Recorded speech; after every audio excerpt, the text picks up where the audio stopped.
Hello everyone.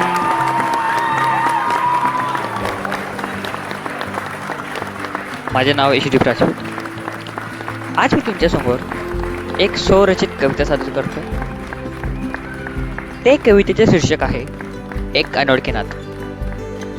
हो, एक अनोळखी नातं. चला मग बघूया. एक अनोळखी नातं.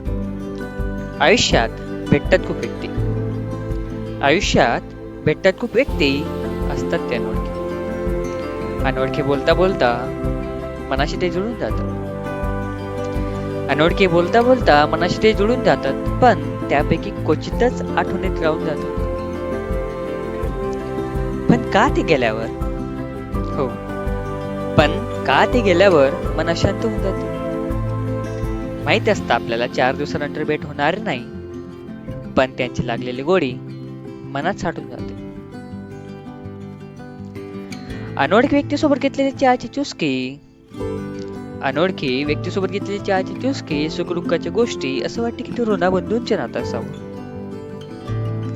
पण का ते हजारोंच्या गर्दीत आपल्याला तीच व्यक्ती भेटावं?